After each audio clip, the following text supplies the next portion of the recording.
the owners, but the operators, I guess, at that time, they're not in that sales mindset, so they don't really welcome sales conversations in comparison to maybe some other industries that I've sold into, where everybody's just selling shit. So it's normal to be cold called. It's normal to be, responding to cold outreach, listening to pitches and stuff like that.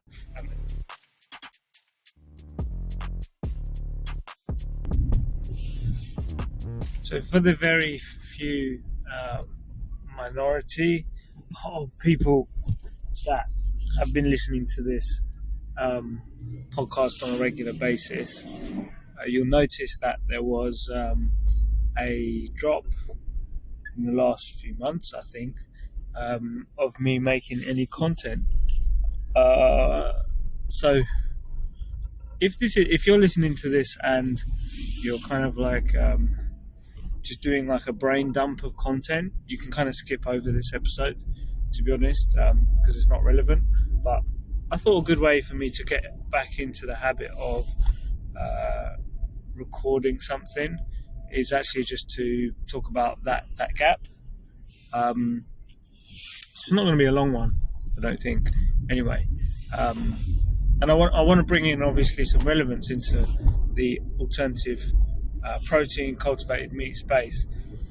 So I had a little bit of time essentially free up, which made me want or think to pursue a business in the alternative protein space.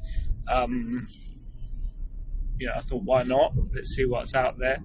And so basically, I just spent the last few months trying to do that. And I guess in the kind of Instagram world, it's very common to just not when something doesn't work out, just kind of not talk about it. And there's a lot of just talking about the positives. And I think actually, especially not necessarily in Instagram context with alternative protein, but I definitely feel like, as an outsider, when I look at the space, especially from what companies are saying anyway, there's always just talking about how good everything is, how great everything is. So I kind of wanted to, I guess, just be open. And essentially, long story short, is that I couldn't make it work. So I pivoted away from spending my time and resource on creating a business around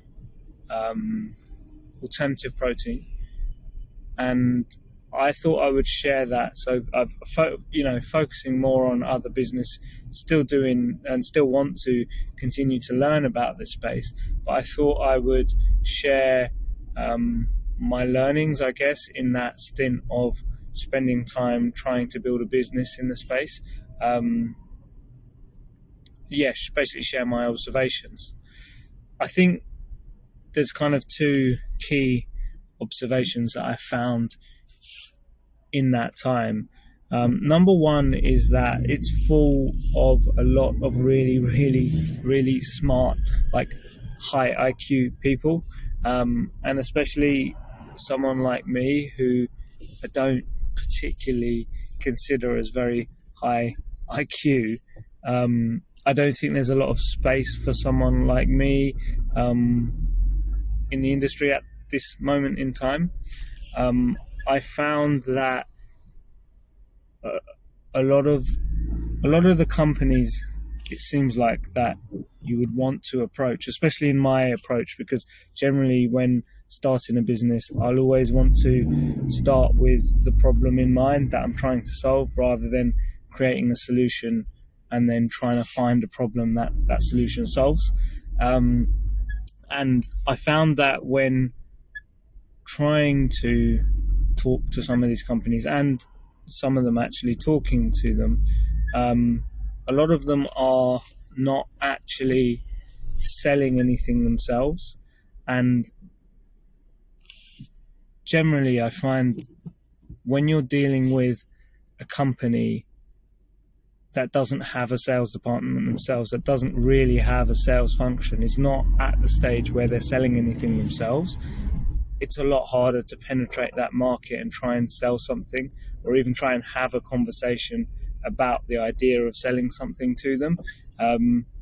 Because I don't know what it is. I don't know if it's maybe the owners not the owners, but the operators, I guess, at that time, they're not in that sales mindset, so they don't really welcome sales conversations in comparison to maybe some other industries that I've sold into, where everybody's just selling shit. So it's normal to be cold called. It's normal to be, responding to cold outreach, to listening to pitches and stuff like that, especially from people that you don't necessarily know.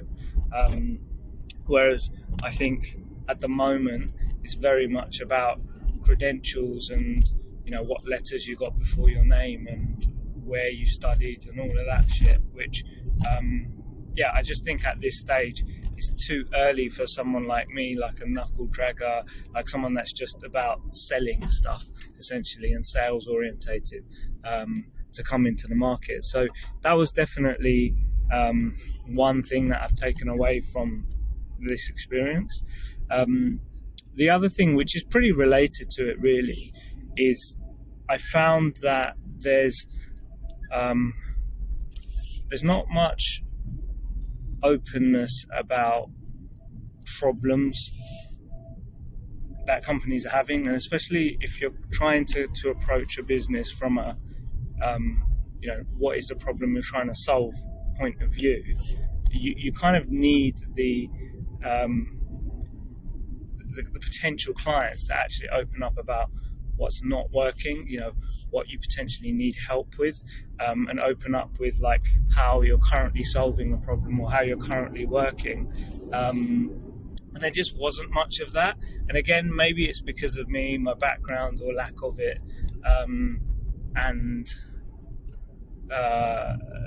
Maybe there's a bit of reluctance there to just sort of like open up. But also, I just find that it seems a little bit closed when it comes to opening up about vulnerabilities, opening up about problems you're having. And again, I don't know if this is because a lot of companies haven't quite reached the point or aren't even close to the point where they are able to sell anything, or actually like what I would call an actual business. They're kind of more, it feels like just like an R&D lab that's just spending somebody's money, hoping to kind of crack something. So those are my two key things that made me realize like it's too early for me to try and get into this space from a business point of view. And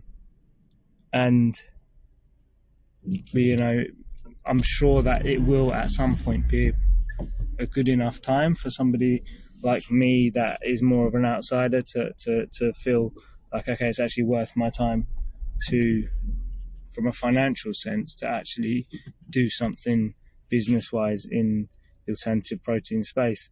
So I'm going to keep making content, and like the primary function of me starting this podcast and will continue to be for me to just learn more, and actually like a really great